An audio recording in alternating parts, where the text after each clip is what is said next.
Përshëndetje gjithëve, u ritakuam këtu në Ekozon, si çdo të diel në Vision Plus. Në emisionin e sotëm do të flasim për procesin zgjedhor. Një javë më parë, Shqipëria mbajti zgjedhjet e përgjithshme parlamentare, ku Partia Socialiste siguroi mandatin e 4. Do të analizojmë votën shqiptare. A ishte kjo votë ekonomike në këto zgjedhje, a votuan shqiptarët për vjushmërinë ekonomike? Nëse do të referohemi të dhënave, në fakt në listën e zgjedhjeve rezultonin rreth 3.5 milion qytetarë me të drejtë vote, nga të cilët votuan 1.4 apo 42%, ndërsa 2.1 milion të tjerë refuzuan apo heshtën për të shprehur vullnetin e tyre.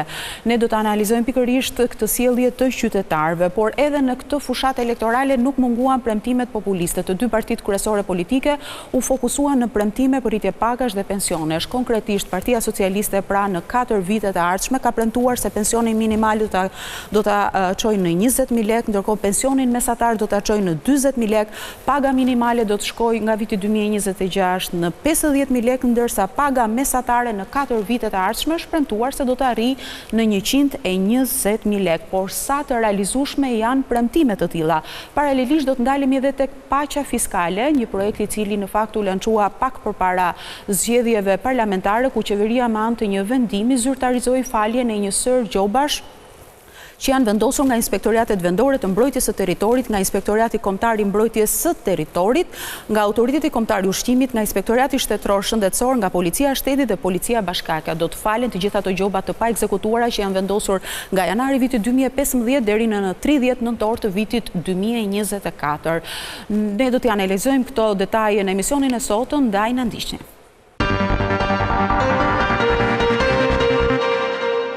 Në këtë pjesë të parë të emisionit do të flasim për sfidat që na presin ekonomike në 4 vitet e ardhshme, sa të realizueshme janë premtimet e Partisë Socialiste që ka bërë gjatë fushatës elektorale dhe mbi të gjitha çfarë kërkon votuesi ekonomik.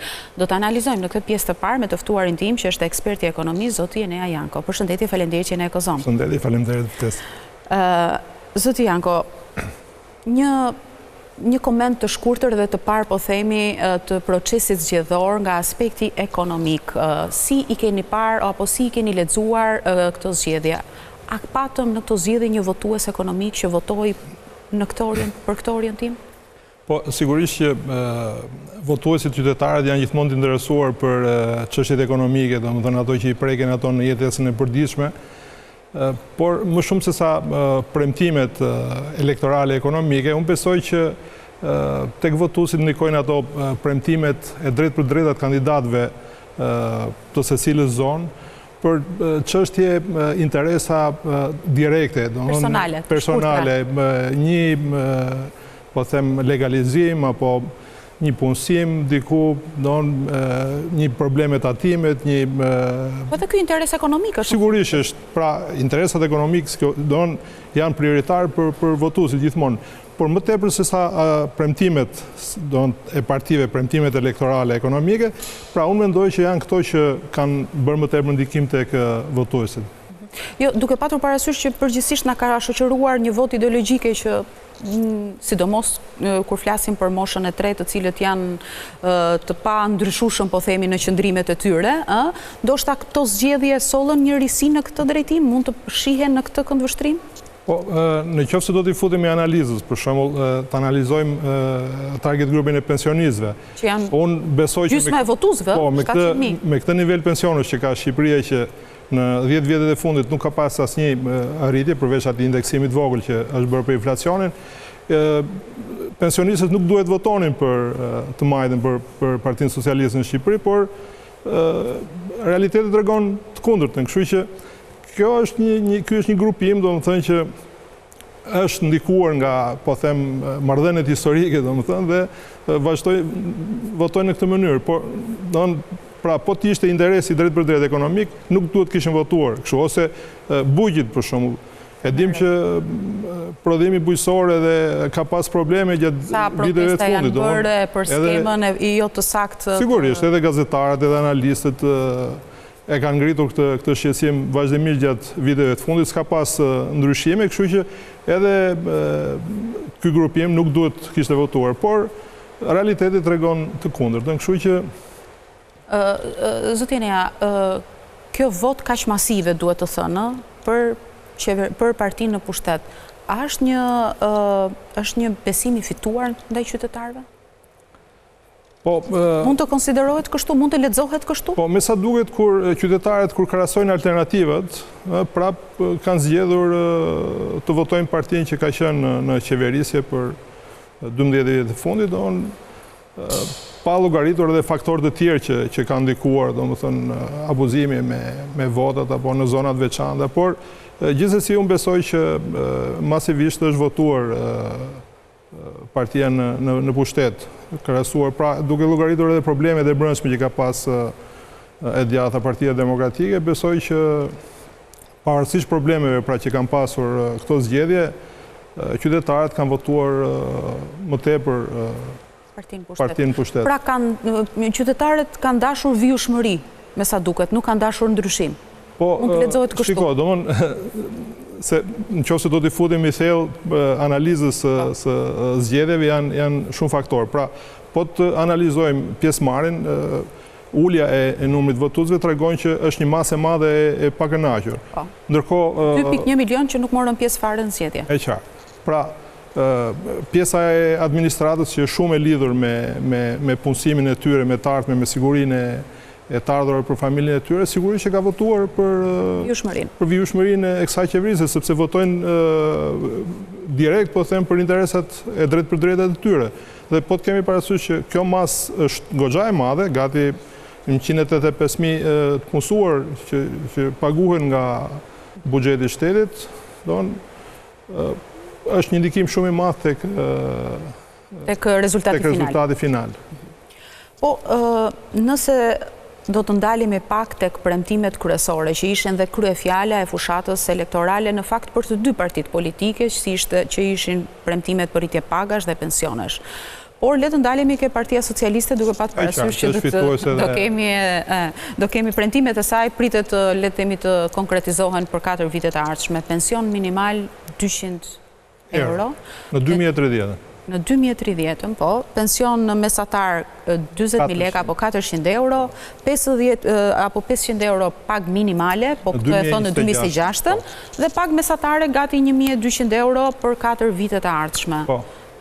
Të gjithë na duken interesante si shifra, por edhe më të larta duhet ishin. Nuk më duken shumë interesante, më duken minimaliste. Minimaliste. Po, sepse nuk është çështja vetëm të niveli i të ardhurave i pagës minimale apo mesatare apo i pensionit minimal. Po të kemi parasysh pensionin minimal 200 euro në 2030 duket qesharak për mua. Domethënë që në 2030, pra pas 5 vjetësh, një pensionist jetoj me 200 euro. Është e pa imagjinueshme, po të kemi parasysh edhe rritjen e nivelit të inflacionit të çmimeve, sidomos për ushqimet, për ato nevojat bazë që 200 euro pas 5 vjetësh do jetë si 100 euro sot.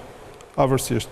Dhe me ndo të jetosh sot, me çmimet e sot me 100 euro është e pa imagjinueshme. Nuk e di se si ja ben, por pa mbështetjen e familjarëve, të fëmijëve, që kanë emigracion apo qoftë edhe këtu, pensionistët e kanë të pamundur të jetojnë. Pra është e pa imagjinueshme të jetosh me këto nivele të ardhurave. Prandaj që them, nuk është në një premtim i paralizueshëm. Edhe po të kemi parasysh ndikimin që do ketë kjo rritje, në buxhetin e shtetit, unë bëra një kalkulim dhe po të ecim si më thënë, me rritje graduale çdo vit, është i pandikueshëm qoftë për buxhetin e Institutit Sigurimeve Shoqërore, po të kemi parasysh edhe curinë e arktimit e të ardhurave nga vetë kontribuesit, por edhe të ardhurat e buxhetit shtetit, po të kemi parasysh rritjen ekonomike që është planifikuar, është krejt normale ose është minimaliste për mua dhe më lartë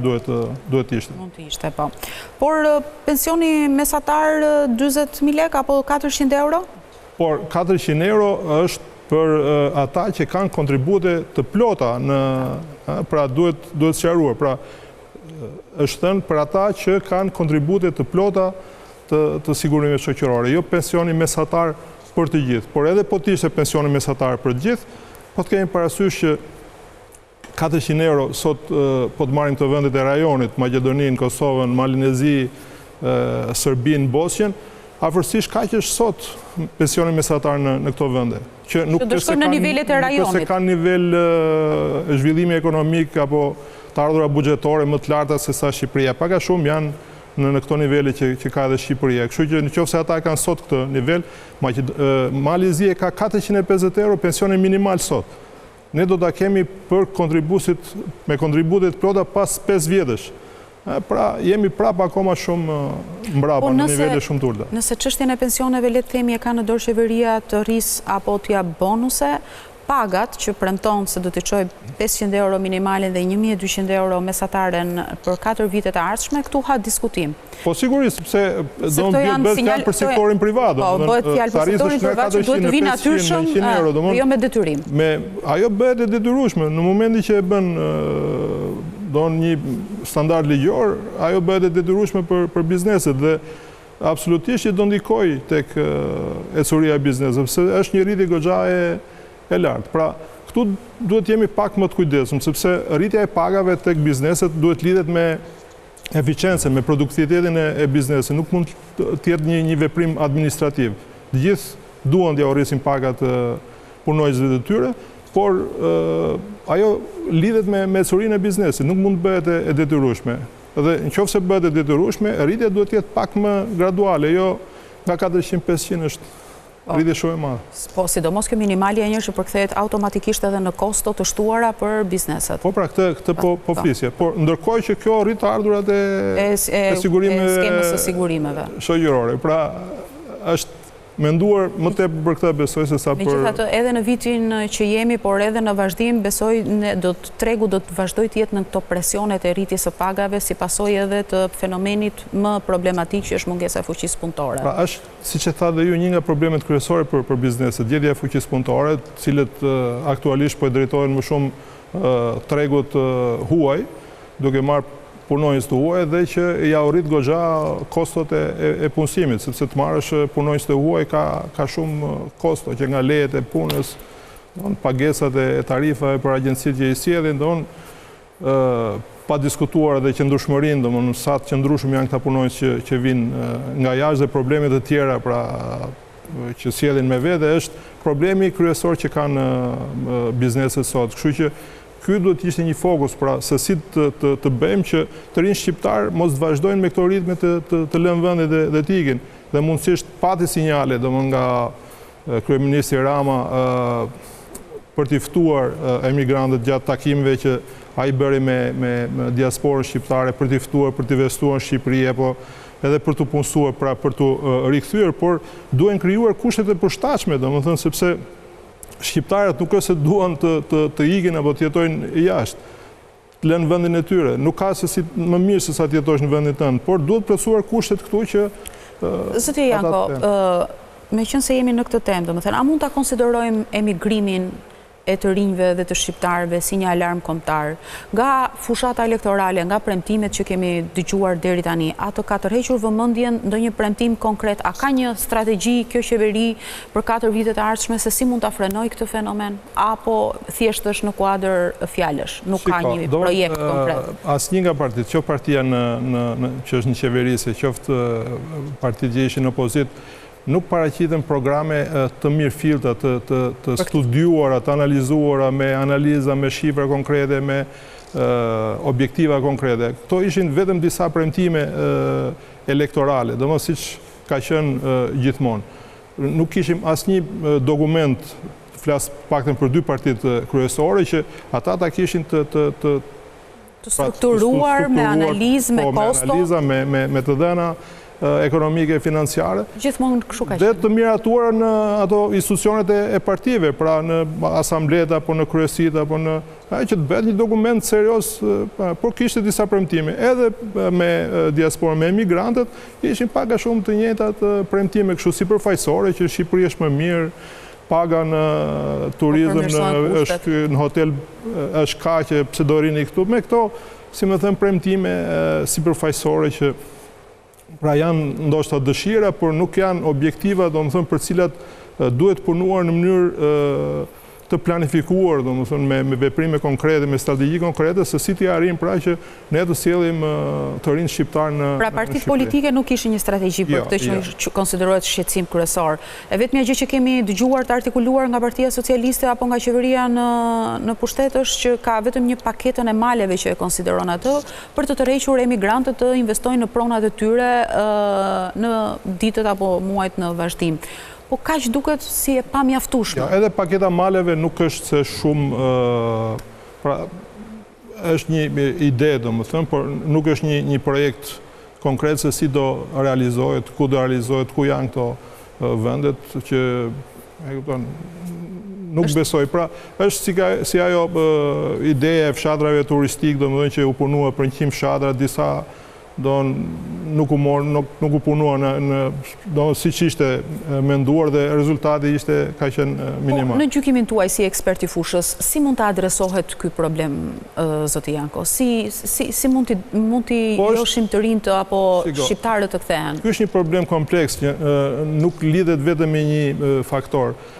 Lidhet, si me thënë, me përmirësimin e cilësisë jetës në Shqipëri, që duhen analizuar shumë faktorë, që nga kosto jetesës, duhet pranuar që kosto jetesës në Shqipëri është rritur shumë, sidomos 4-5 vjetët e fundit. Çmimet e ushqimeve në Shqipëri, për shembull, janë të merësisht larta. Unë jetoj në New York, bëj krahasimin me çmimet në Tiranë dhe çmimet në Tiranë janë më të larta se sa në New York, pa llogaritur me vendet e rajonit. Unë kam bërë dhe analizë, krahasuar me Kosovën, janë mbi 2 herë më të larta, që nga karburanti edhe gjitha ushqimet me radhë. Edhe studius të tjerë kanë bërë studime edhe më të plota, zoti Cigo e ka prezantuar atë studimin për çmimet, dhe është e tmerrshme që nuk merret njëri.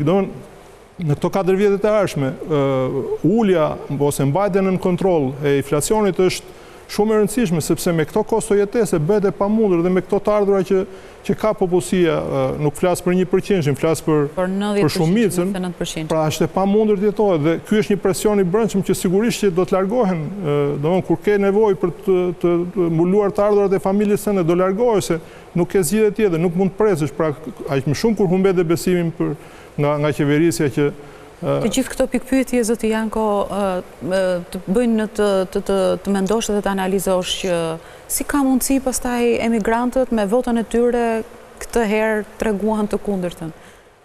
Pra këto pikpyetje që ju ngritet, kostot e jetesës, shërbimet, burokracitë që ka ky vend, mundësitë jo të mëdha të kufizuara për investim. Nuk kanë një shpresë nga një alternativë tjetër. Nuk janë alternativa të provuara, të lodhura, domthonë nuk japin garanci domthonë për sigurisht që ishin disa forca të reja politike, por ndoshta do duhet më shumë kohë, domethënë mesazhi është i qartë dhe forcat e reja politike të gjitha bashkë kanë marrë mbi 200.000 vota. Po, dhe kjo një sinjal është. Po, është një sinjal pozitiv, patjetër, por ndoshta do kërkoj pak më shumë kohë që këto forca të konsolidohen, sigurisht varet edhe nga orientimi, sjellja e tyre se si do të vazhdojnë domethënë në të ardhmen, por sinjali ishte pozitiv.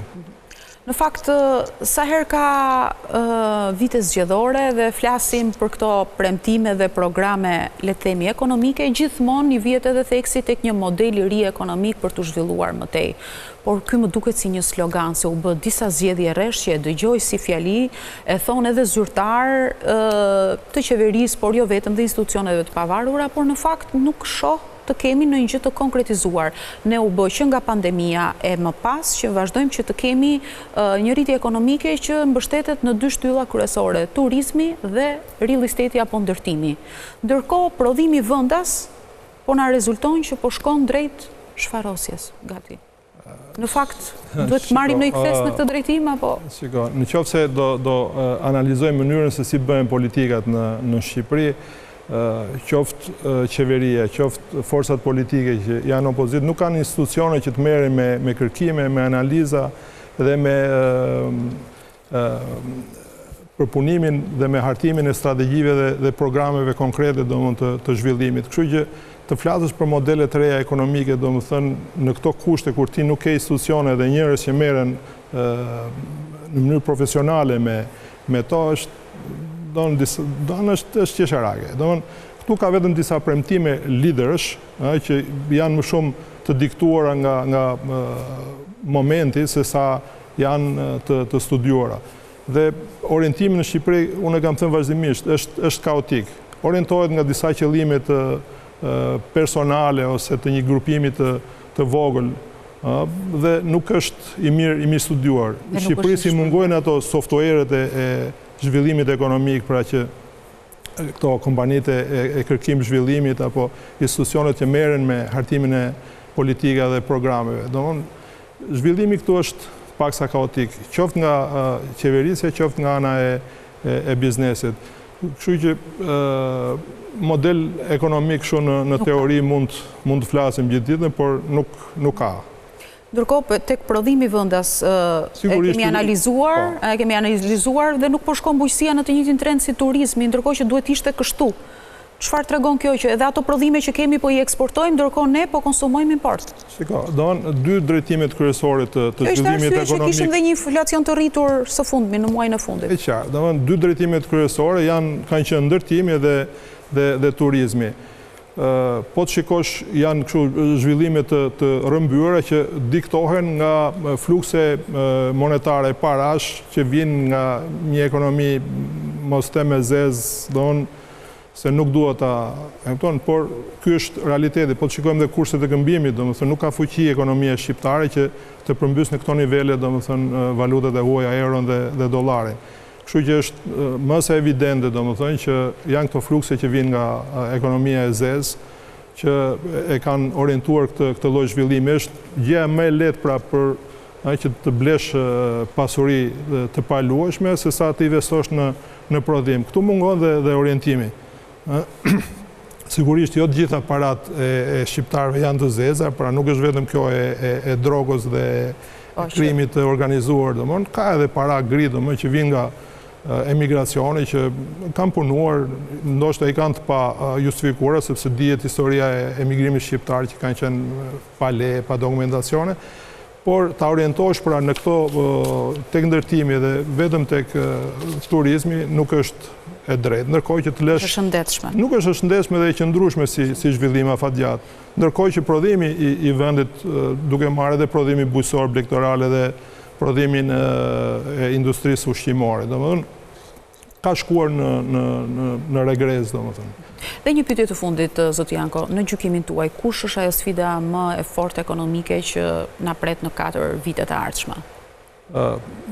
Për mua, ulja e kostove të prodhimit shqiptar do të shojë pra në rritjen nëpërmjet shumë masave ekonomike me subvencione, praktike që i kanë provuar dhe vendet e tjera. Ne duhet të rrisim me dojmos prodhimin e brendshëm, sidomos prodhimin bujqësor, blegtoral, ushqimor, është dhe çështje e sigurisë kombëtare. Shqiptarët nuk po ushqehen në mënyrë të shëndetshme. Siguria ushqimore duhet të jetë prioriteti i prioriteteve, siguria ushqimore, siguria shëndetësore, sepse janë faktorë të rëndësishëm të cilësia e jetesës dhe që rrisin dhe besimin tek e ardhmja e qytetarëve dhe patjetër dhe arsimin. Ne duhet merremi në mënyrë shumë serioze me arsimin.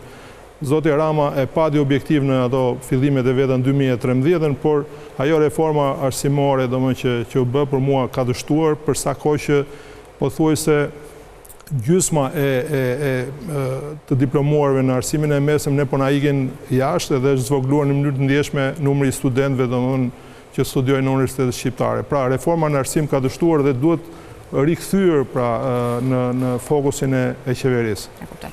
Zoti Janko, unë të falenderoj që ndave me mua këto opinione. Falenderit juve.